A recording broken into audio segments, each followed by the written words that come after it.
right in my face. I'm sorry. Thank you very much for that, Matt. Look, I faced a lot in Iraq. I experienced the brutality of war firsthand. I buried friends. I saw things that I wish I could forget, but I know I never will. But none of that compares to the air attack of beam bombers that I had to endure here tonight. The taste is still in my mouth. And I want you all to just chew on that like I had to chew on your crack rattlers and your pants-blasting juice boots. Thanks so much for the famous anus cookies. Well, Tyler, I think that on behalf of everybody here, I want to apologize.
Excuse me, Mr. L. Jackson, I just watched Shaq for the first time.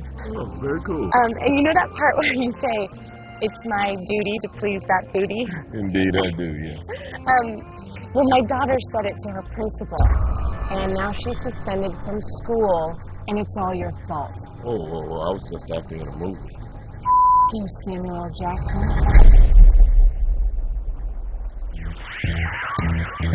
Hey, Samuel L. Jackson. I'm a huge fan. I've loved you in Jurassic Park. Oh, thanks very much. Yeah, except for the fact that you smoke in it, and my kid's addicted to cigarettes now, you monster. Hey, a lot of people smoke in movies. I'm not the only one, okay? And if I'm not mistaken, that's a cigarette, right? It's your fault I can't smoke. You, Samuel L. Jackson. Oh, hey, Samuel L. Jackson. Oh, man, my son and I just saw you and Coach Carter. Oh, great, thanks. Yeah, I mean, it really taught him to believe in himself. Awesome. Glad I could do that for him. But he really sucks at basketball, so he should really quit, you know? And his sense of style is completely off because you played Ordell and Jackie Brown. So, you, Samuel L. Jackson. Hey, would you mind signing my kid's wallet?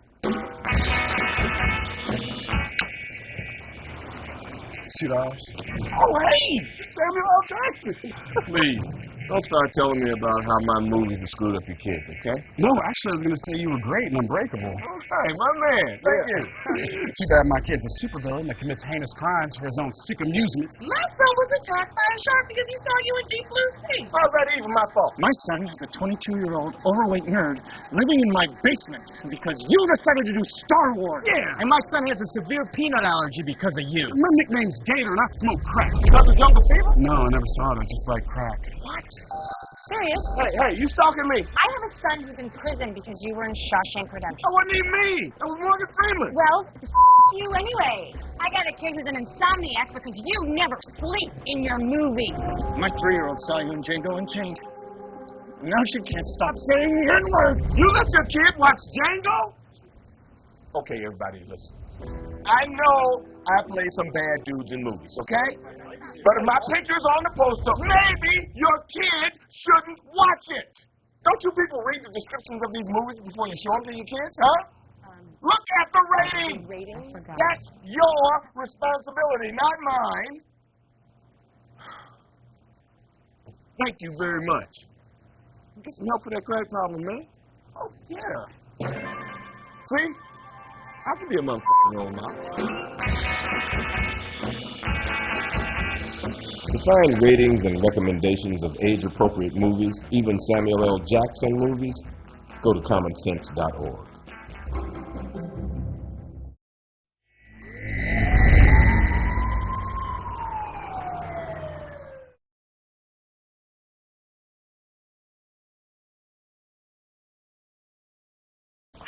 I think that you got the wrong impression about me. I think in all fairness, I should explain to you exactly what it is that I do.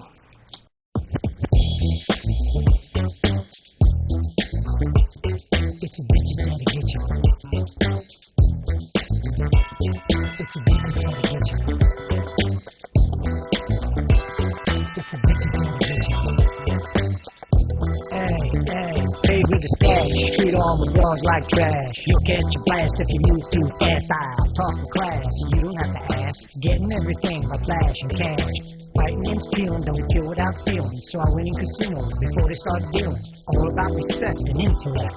Only mess with the women that pick up the check. Supermodels, one on each arm. One chick's brunette, the other was blonde. I heard their fathers had Stockholm bonds, so I whacked them both and left them floating in a pond. Custom-made clothes on me head to toe.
Few institutions protect their secrets.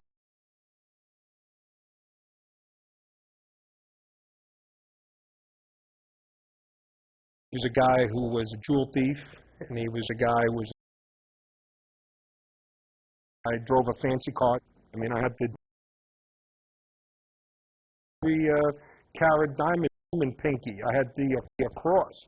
Then, of course, suits. Oh, got to be Italian stuff. You know, you got to get your Briones, you got to get your Zegna.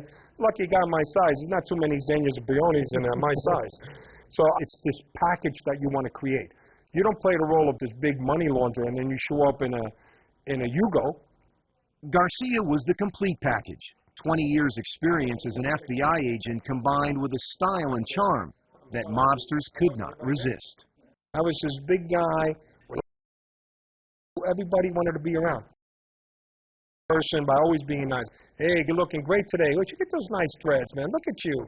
Like $1 million. Oh, yeah, look good. Yeah. Oh, look at this. Love those blue shoes. Everybody loves a happy guy. Happy Jack. Happy Jack.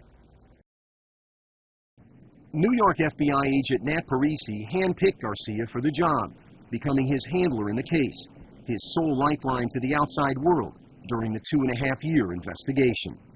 When he enters a room full of wise guys, they're all going to want to know, who is that man? How do you train a Cuban American to become an Italian American and pass the wise guy test? I'm an Italian American, and I shared with Jack, my experiences growing up, but he and I were convinced that he could pull it off. So Nat decided to come up with this school that we called it the Mob School. Excuse me? Yes, it was called the Mob School. A form of higher education that included, of all things, a trip to the grocery store, where Garcia learned one of the mob's golden rules: never carry your cash in a wallet, wrap it in a rubber band pulled from a head of broccoli. You would take this off, as you can see, and then you would just